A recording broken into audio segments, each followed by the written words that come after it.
My name is Nirantara Dasa. For those of you who may not know who I am an initiated disciple of the founder Acharya of this movement, His Divine Grace A.C. Bhakti-Vedanta Swami Srila Prabhupada. I was initiated in April of 1974, and when I joined the temple in Brooklyn, I had the great opportunity to associate with Dravida Das. And since then, he has been my Surittama, topmost well-wishing friend. And what I most like about Dravida Das, that he's my friend, but he's not shy to correct me when I'm wrong. So, generally, I don't like that. Just ask my wife. But when it's from Dravida, I don't mind. So tonight's lecture, I'm entitling, What is Maya and How to Get Out of It?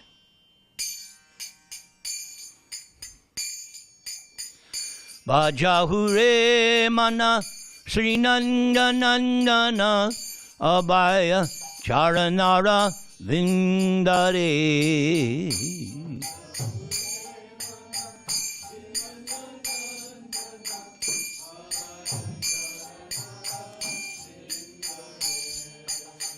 Bhajahure mana Sri Nandanandana Abhaya Charanara Vindare.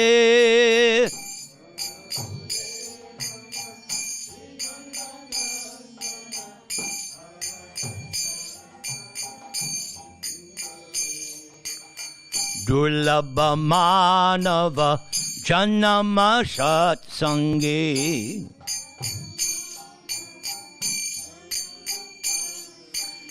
Durlabha manava janama satsange.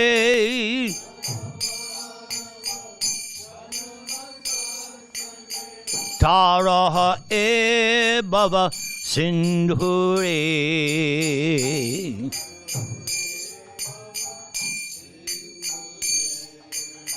Taro e bhava sindhure.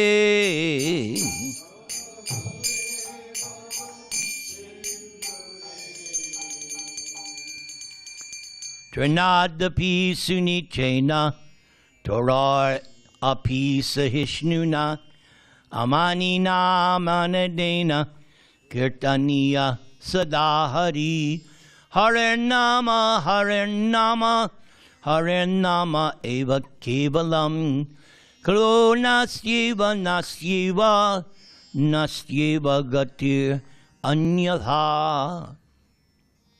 So this one verse that I sang, the last line, Taroho e bhava sindhure.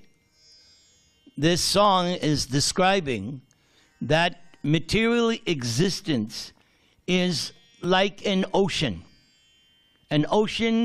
of repeated birth and death.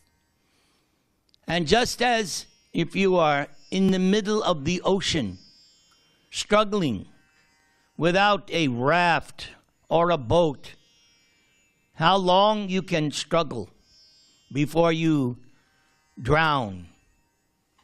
So, material life is just like that.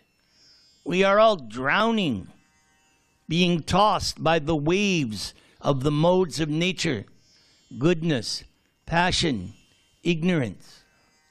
But if someone comes and delivers you, someone takes you out of the ocean, then you are saved. Then you are once again happy. So this line is very similar to a line in the Bhagavad Gita, where Krishna says, what's the line, Dravida? Mayam etang tarantite. The Bengali taro, Sanskrit taranti, correct? Yes. So I could end the lecture right here, because Krishna's verse in chapter 7 says that Daivi hi esha gunamayi mama maya duratyaya. My material energy, for me, Krishna says it's divine, but not for us. It's not so divine for us. So Krishna says this divine energy, consisting of the three modes of material nature, is duratyaya. Translated differently, sometimes insurmountable, sometimes very difficult. So, same idea, that it is very, very formidable to cross over the ocean of material existence. But Krishna says, you just surrender to me. I will protect you. I will deliver you. The song that I sang is in the same idea. The author is saying, Bhaja hure mana, Srinath, my dear mind, let's cooperate. Because the mind and me, two different things. Because we learn in the Gita, I'm not this body, but I'm also not my mind. Not pointing here. This is where the mind is, according to Bhagavad Gita. Do you concur, Dravid? Yes. The mind is here, the subtle body in the heart. So the author is saying, let's cooperate, my dear mind, and let us agree, let's make an agreement that we will be fixed at the lotus feet of Krishna. That's what you're doing right now.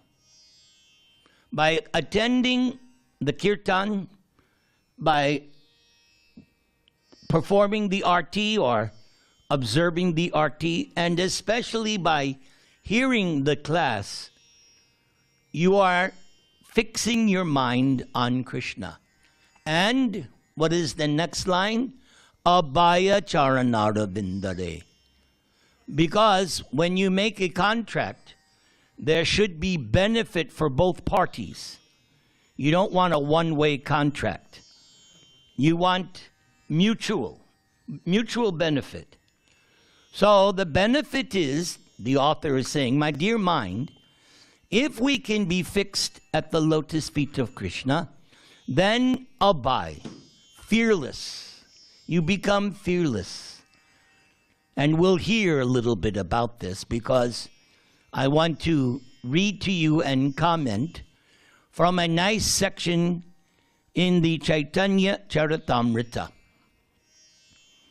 The Chaitanya Charitamrita is to be read after studying Gita. How many people have studied Bhagavad Gita? Very good. And after reading Bhagavad Gita, the next reading goes to Srimad Bhagavatam. But you can go further. You can go deeper. And for that, Chaitanya Charitamrita. And what makes Chaitanya Charitamrita so nice, apart from the fact that it was translated by Srila Prabhupada from the old Bengali language. Drivina, I was told that actually the Bengali in Chaitanya Charitamrita is very, what, archaic, very old? What's that? High. Yeah, so it's not this current. Ah, yes. Very refined. Okay, good. Because I didn't like what this one person was telling me recently. And then I didn't like it. But I like you better. Yes. So, besides the fact that Prabhupada translated it and made it so nice to read, Because it's the life and teachings of Chaitanya Mahaprabhu, it's just nectarine, as Prabhupada would say. Nectarine, or proper Queen's English, nectarian. But I think, Drivida, you told me Prabhupada used to say nectarine, right? Yes, I like that better. Nectarine. So, in the Chaitanya Charitamrita, you get Gita, it's there, so many Gita shlokas. Certainly you get Bhagavatam shlokas, and you get other verses from the Upanishads and intricate Puranas. It's just so nice, so. There was a time in the, let's say, mid-'80s, for like 7-8 years, I had to leave the temple, get a job, maintain my family. So I was working in the material world, and I hated it. I hated it. I don't know how some of you do it. Some of you got important, I don't know how you do it. I am not meant to work a job. I am meant to chant, dance, and take prasad. Jai. That's what I'm meant for. That's when I'm happiest. Actually, I'm happiest when I have an opportunity with a microphone to sing and talk about. Ah, very good. My favorite word. Everybody say. Wait a second. Are we in the right temple? Everybody say. Thank you. Thank you very much. Krishna. So there's a nice section. Lord Caitanya is instructing Sanatana Gosvami. The biggest section in the Chaitanya, because there's sections, but the teachings to Sanatan, very extensive, very detailed. So that comprises several chapters,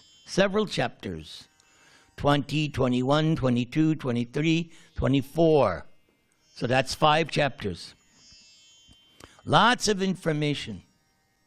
The whole science of bhakti is explained by Lord Caitanya, comprising 3 things: sambandha, abhideya, prayojana.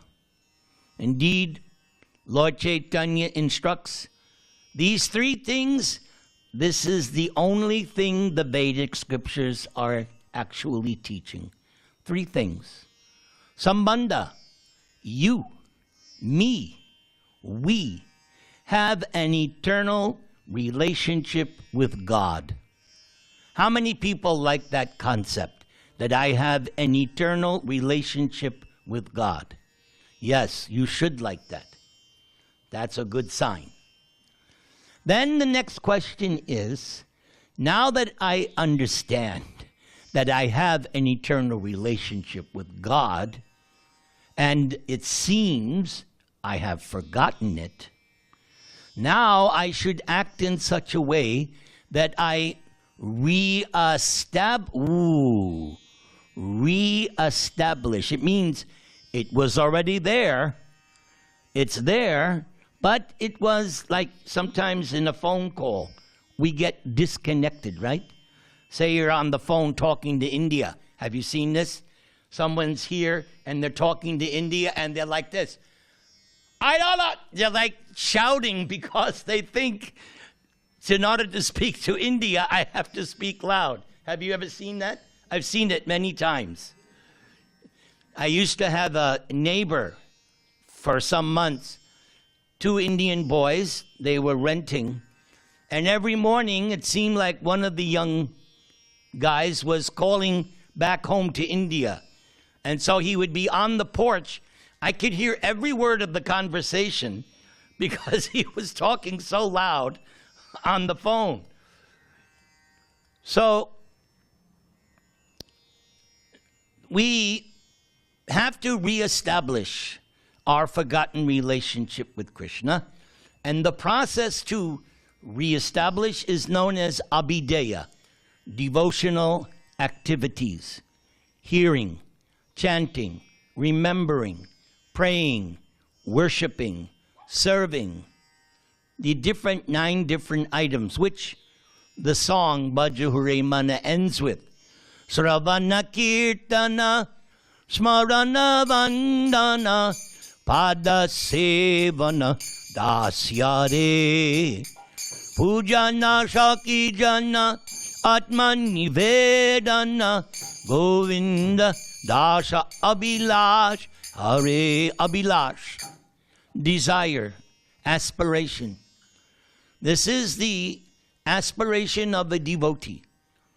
The devotee simply wants to be engaged 1, 2, 3, up to 9 different processes of devotional service.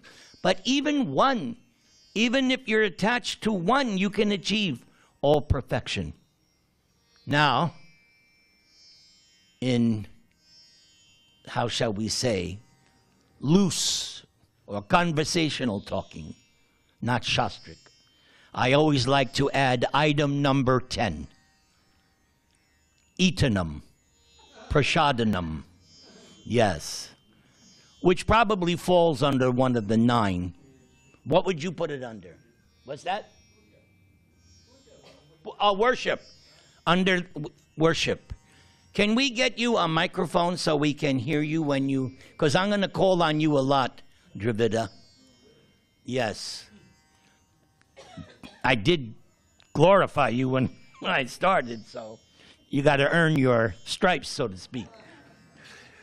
Okay. So, if we reestablish that relationship with Krishna, and that is the purpose of the spiritual master, to reestablish that relationship which we broke. Yes, we broke it off. Got nobody to blame. Krishna didn't break it off. I broke it off. So if we reestablish and we are fully engaged in devotional service, what is the fruit, right? You grow a tree or a bush, you want to see the fruit. So the fruit of devotional service, prema, love of God. Yes, I love this concept of love of God. Such a nice concept. And as I've said many times, it's not difficult to love Krishna. Just look. How could you not love? Look at Krishna. He's not an old man with a beard. Like some religions, that's how they portray God. An old man with a beard. Or sometimes no face at all.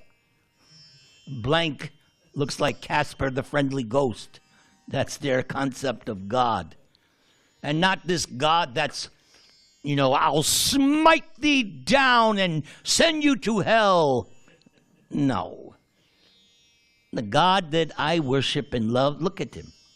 He plays a flute. He's a dancer. He's a lover. And he's ever youthful. On the battle of Kurukshetra, Krishna was 125 years old, somewhere around there. But how did he look? No more than 25 years, sometime between, you could say he looked between 16 to 25 years old. Youthful. But he already had grandchildren, great-grandchildren. This is why we say Krishna is all attractive. He's all attractive. So the end result is to develop your, I love this word, dormant love. That also underscores what I just said previously. That relationship has always been there. We've eternally had a relationship with God. It's always there. Just sometimes I don't act on it. I forget about it. But the whole process of Krishna consciousness is to get to the stage where I'm constantly. That is liberation, according to Bhagavad Gita.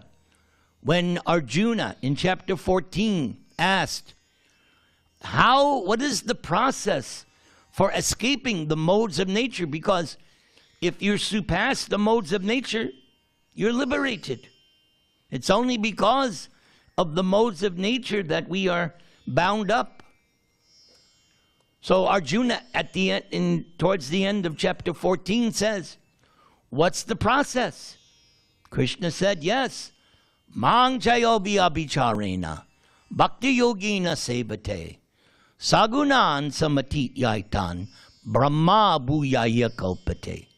Brahma bhuyaya kalpate means regaining your original spiritual status on the same platform as God. Ooh, the same liberated platform. Brahma bhuya, and Prabhupada uses this word repeatedly, regain. Just like one time I was in a store and I forgot my Maya phone. And I was leaving the store, getting in my car, and this nice young girl who worked there said, "Oh, you forgot your phone." I thanked her profusely because, as we all know, no phone, no life. Am I right? It's all here. Everything is here. So I was so grateful that she found, so I regained my phone. So the same way, we're regaining our original pure status. But what happened? Paradise lost.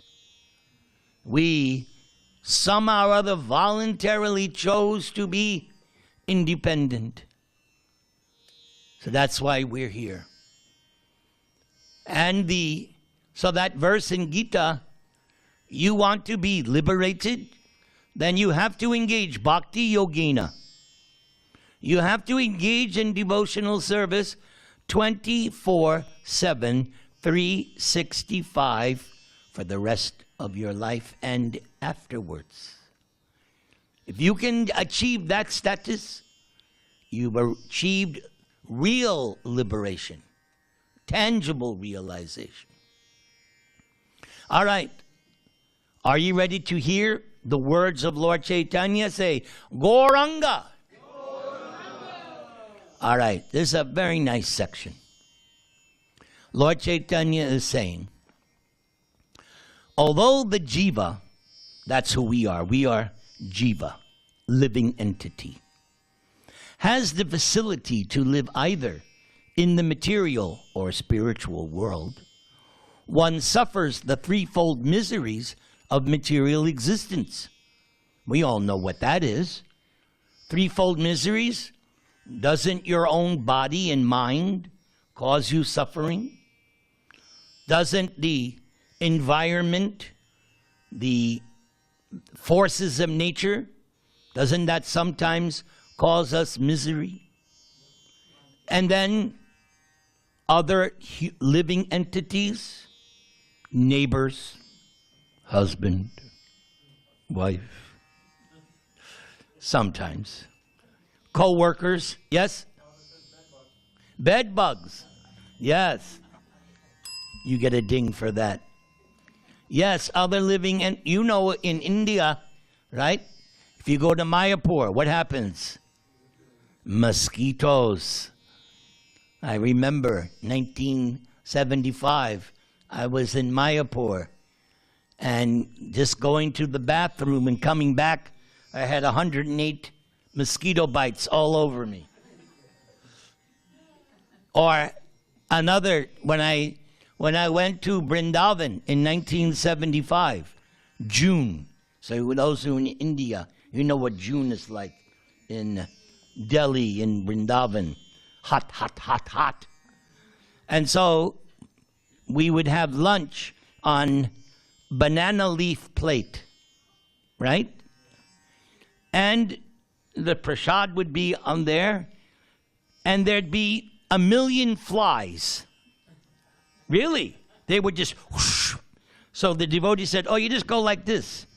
You brush them away, eat, and then they come back. So this is how you eat. You take a bite, after 20 minutes, you got to take rest. You're exhausted. So other living entities, they're causing us suffering. Threefold miseries: adhyatmic, adidaivik, adibhautik. And then another one of my jokes. I've added the fourth misery: adi-technic, technology. Doesn't that sometimes, right?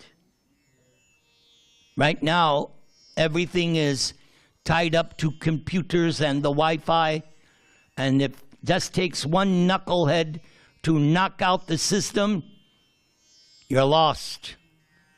No electricity, no air conditioning. Oh my God, how will I live?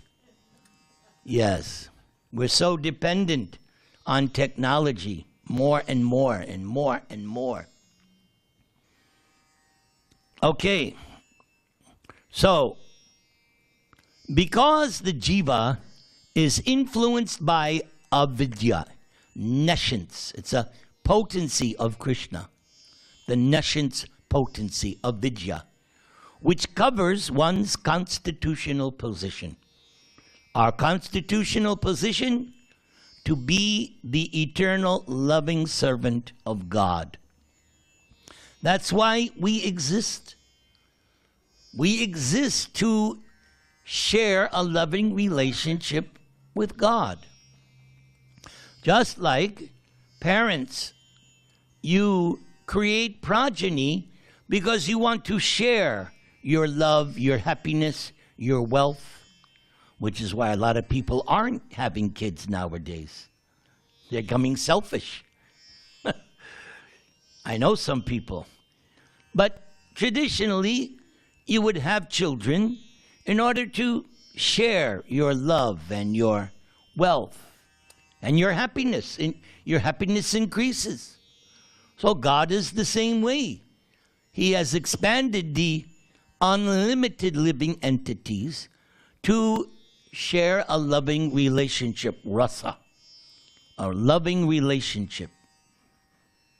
That is our constitutional position. But as we know from Bhagavad Gita, there's one thing called, what am I thinking of, Dravida? Free will. Free will. Because God does not force us.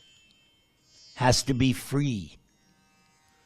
So that free will means I can either choose to serve and love Krishna or God, or I can choose to want to be God myself. This living entity, covered by the influence of avidya, exists in different forms.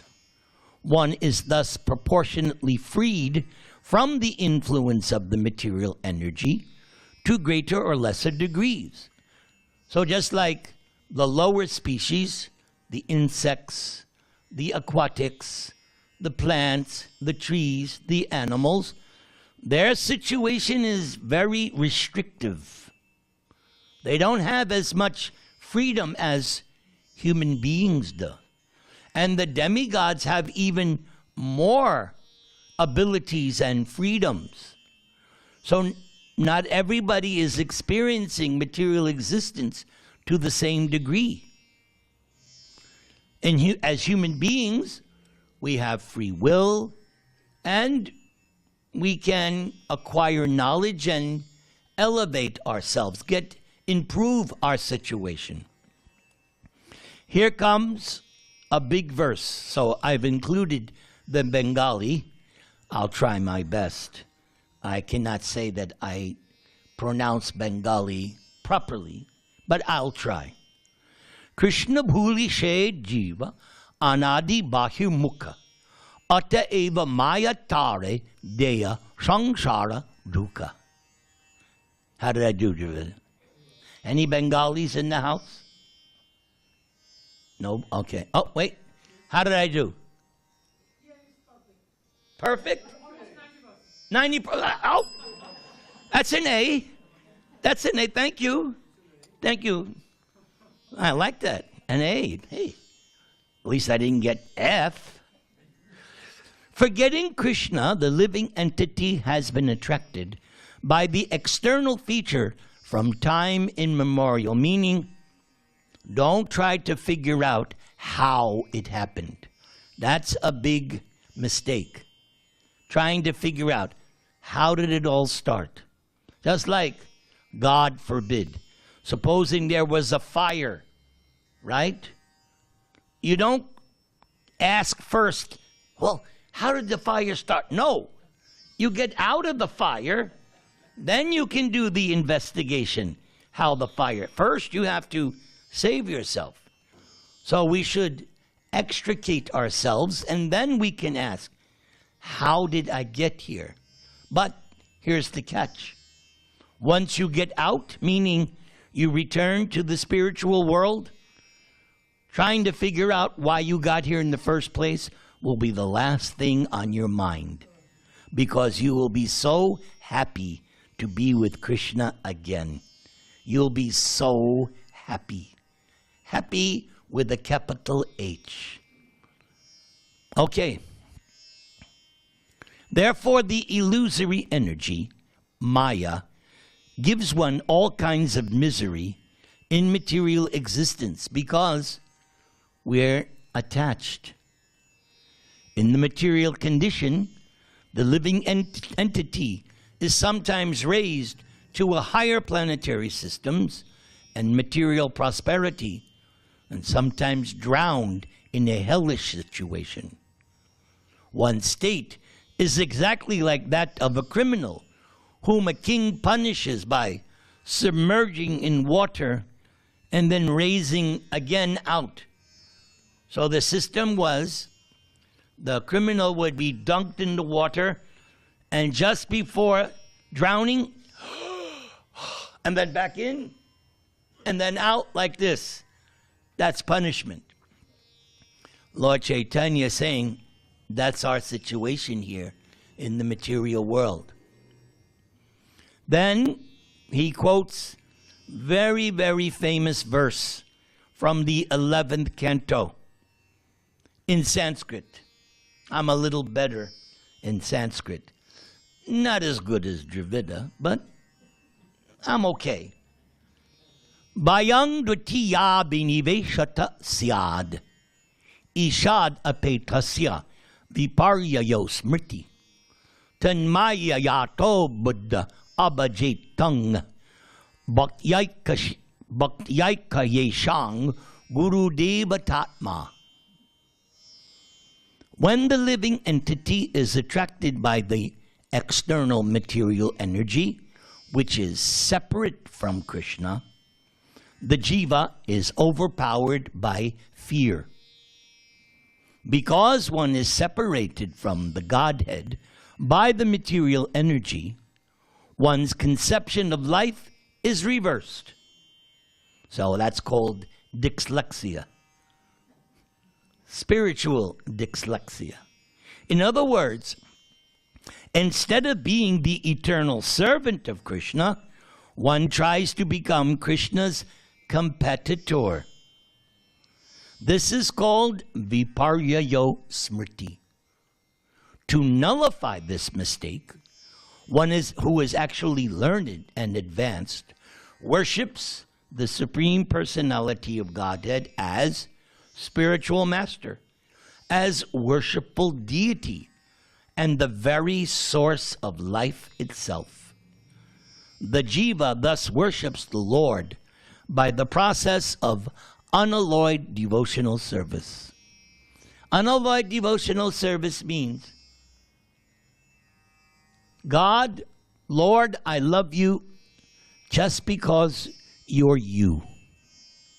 That's love.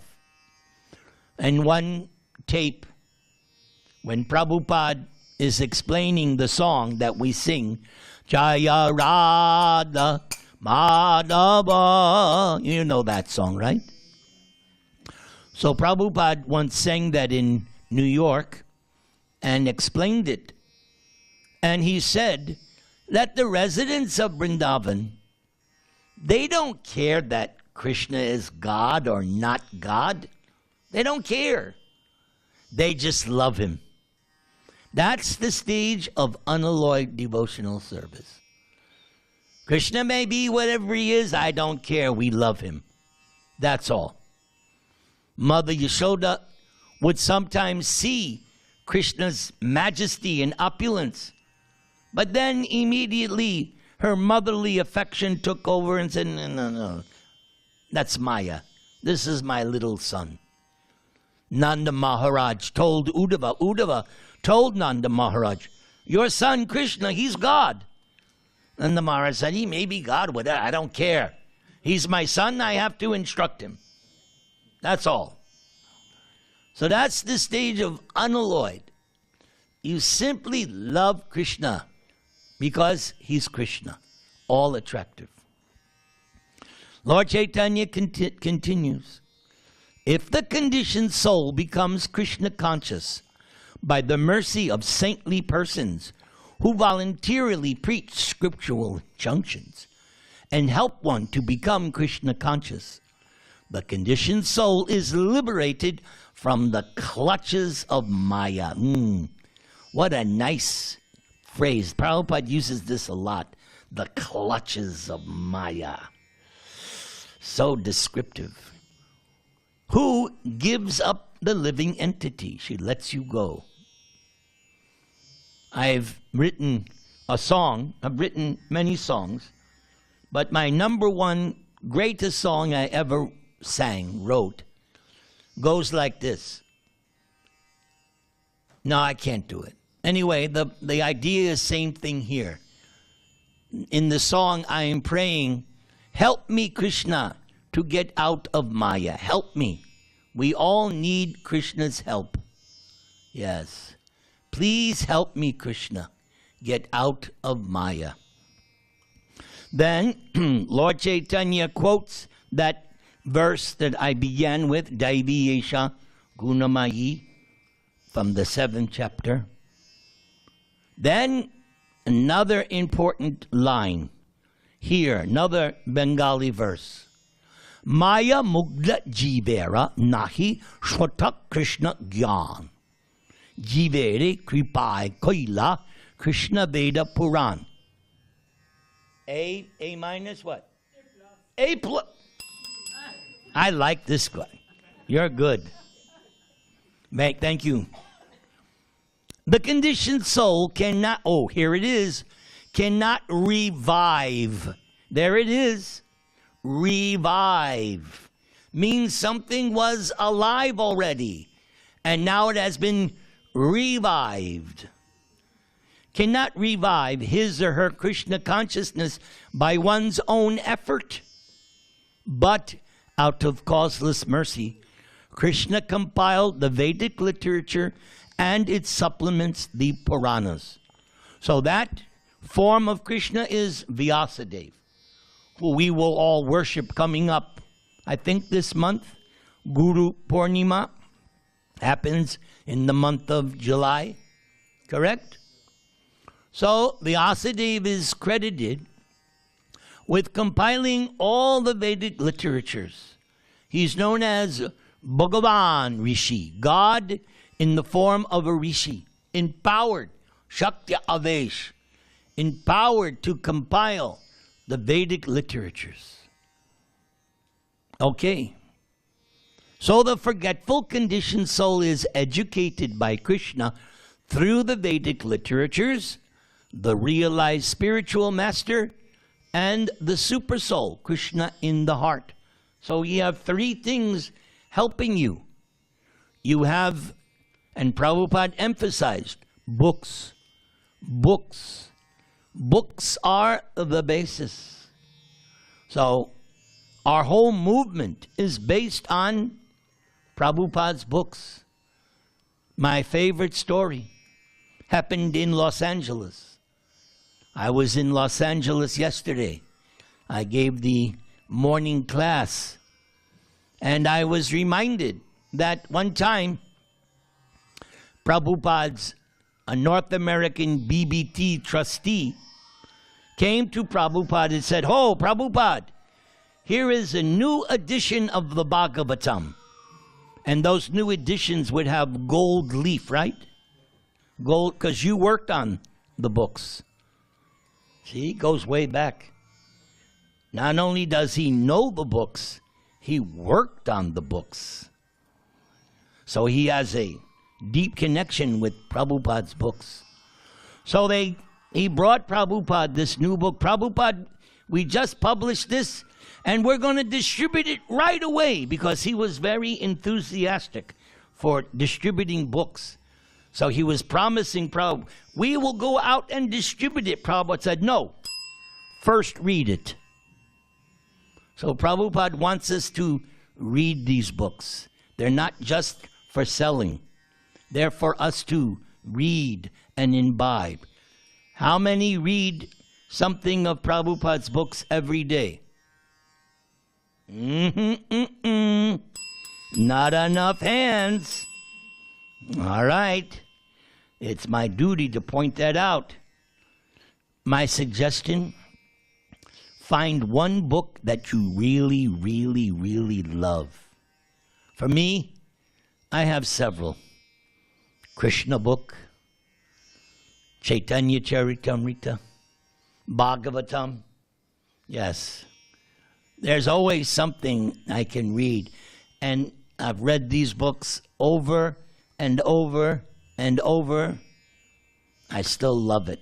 I still love reading these books. So we have the literatures. We have our self-realized founder, Acharya. And Krishna in the heart is there to help you also. And what will we understand? We will understand Krishna as he is, and that Krishna is one's eternal master and deliverer, again, from the clutches of Maya. In this way, one can acquire real knowledge and can come to understand how to attain liberation. Then, Lord Caitanya explains what I said in the beginning, Sambandha, Abhideya, Prayojana. Then he says, in all revealed scriptures, beginning with the Vedas, the central point of attraction is Krishna. And when complete knowledge of Krishna is realized, the bondage of Maya, the illusory energy, is automatically broken. The bondage. Then, there's this. This is very interesting. There's no purport, but this one statement, it's from the Puranas. This is so, I want to use the word heavy. Look what this verse says. So it's from I think it's Padma Purana. Is it? Yes. There are many types of Vedic literatures and supplementary Puranas. In each of them, there are particular demigods who are spoken of as the chief demigods. But this is just to create an illusion for the moving and non-moving living entities. Let them perpetually engage in such imaginations. Here it comes.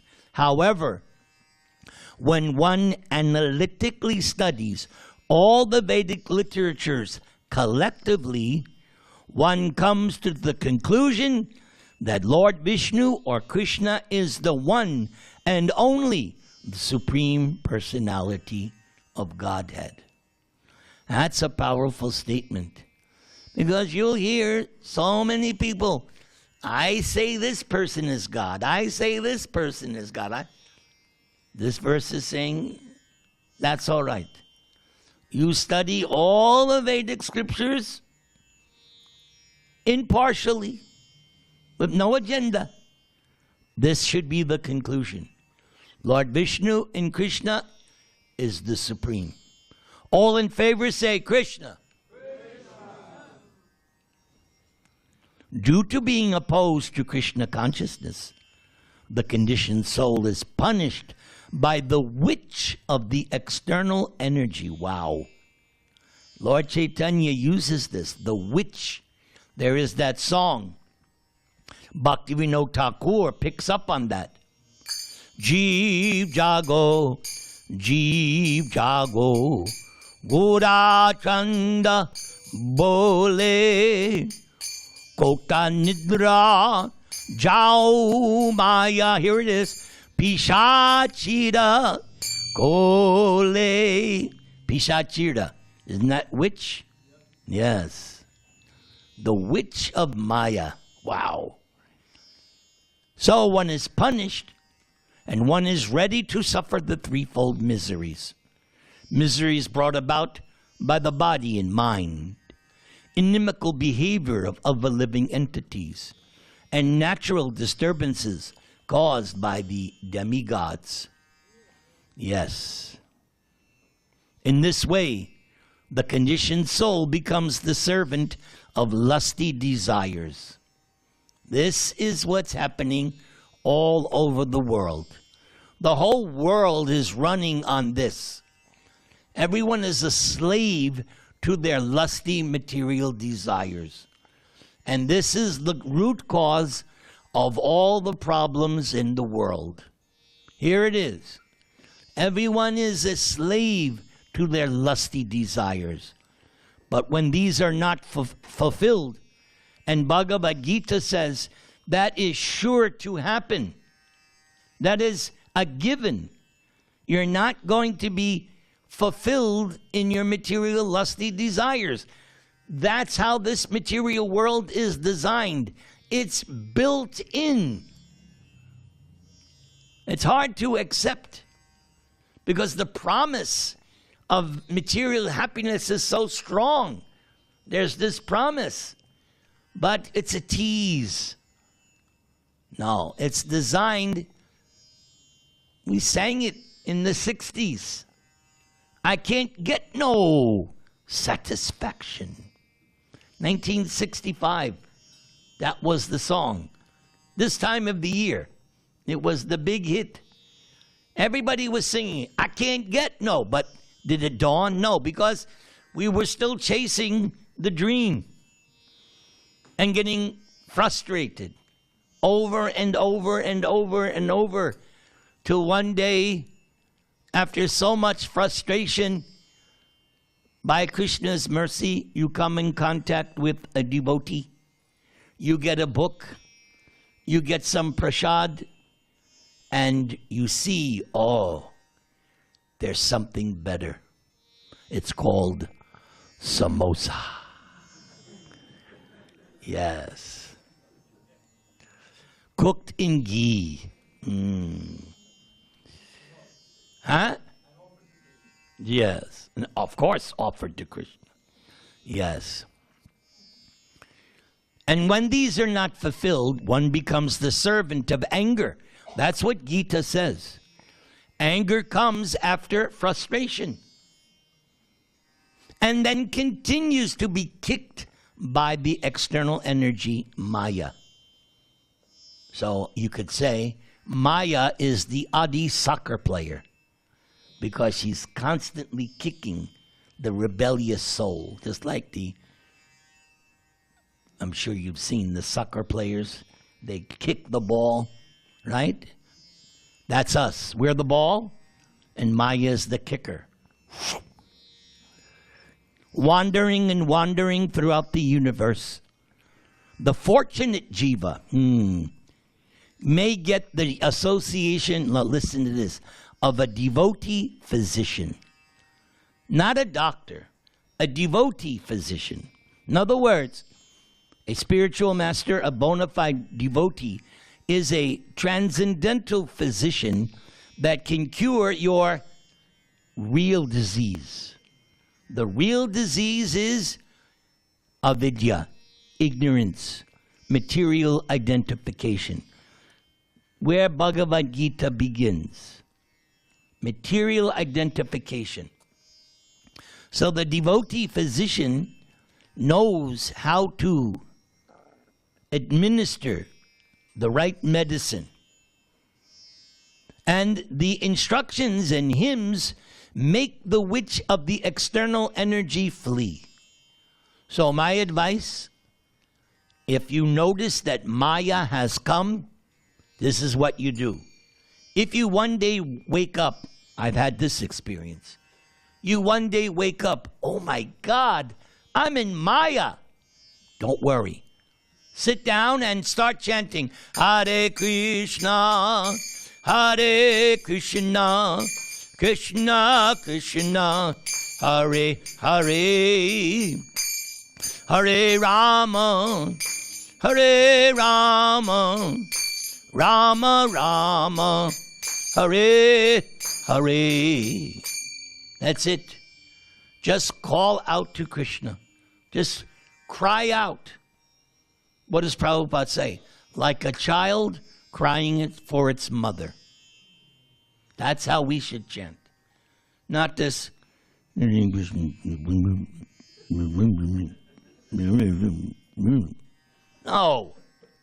Call out, Hare Krishna. Yes. Should come deep.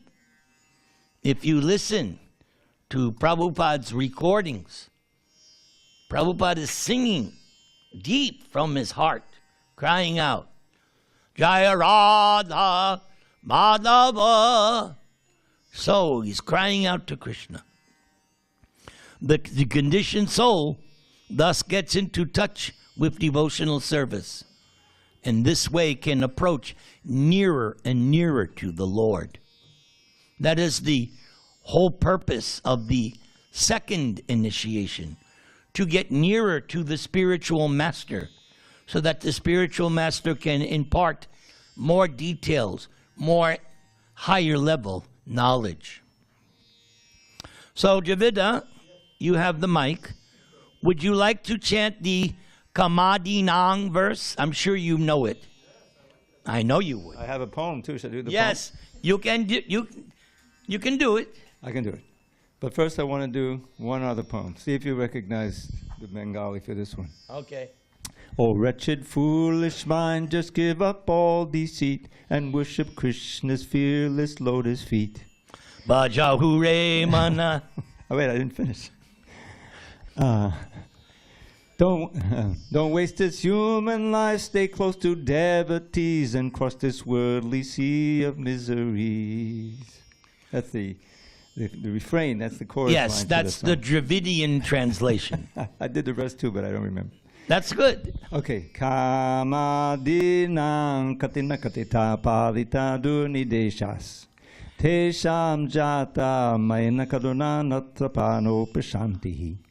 Utrijaitan nadiyadupate sampratam labdha buddhis. Tvamayata kshadanamabayam mam neyung svatmadasye. And Perfect. I'm looking. He's got every syllable. Now here's the poem. The poem. In how many ways have I sought to obey the seductive demands of my wicked desires? They've shown me no mercy, yet on I've gone shamelessly trying to quench lust's unquenchable fires. But now I'm rejecting these hellish desires, for my higher intelligence now has awoken. O Krishna, O shelter of fearlessness, please let me serve you with faith that will never be broken. Excellent. So I can see that it's the end of my allotted time. So let's get to the final conclusion. So the final conclusion is as follows. Again, my Bengali friend, you give me your report. Krishna Surya Sama Maya Hoya Andakar. Jahan Krishna Tahan Nahi Mayar Adhikar. Haribol. Very good.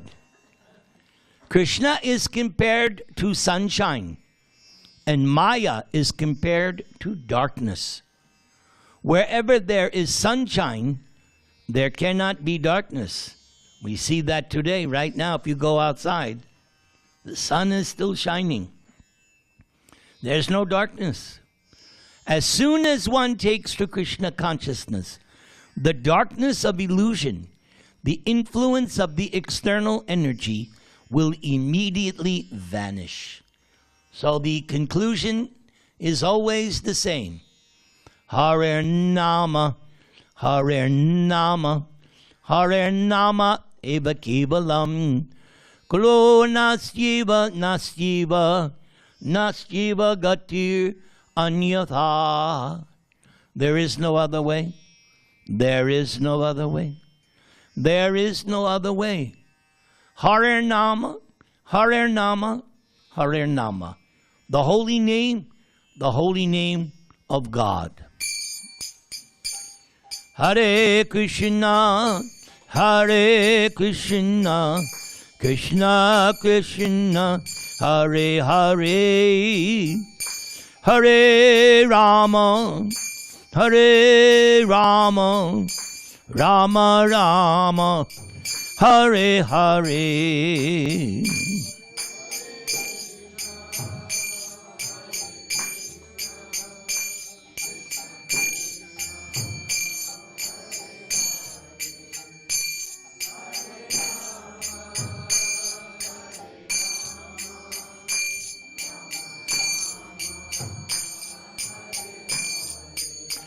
Hare Krishna, Hare Krishna, Krishna Krishna, Hare Hare, Hare Rama, Hare Rama, Rama Rama, Hare Hare.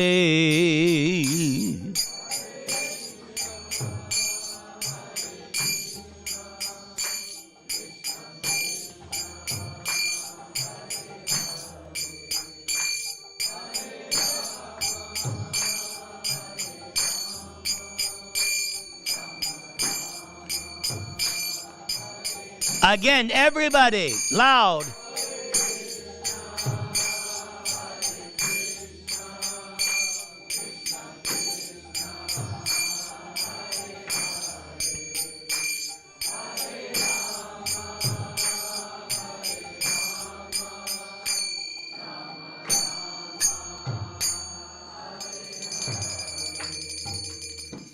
So, as I'm apt to do, who would like a blessing?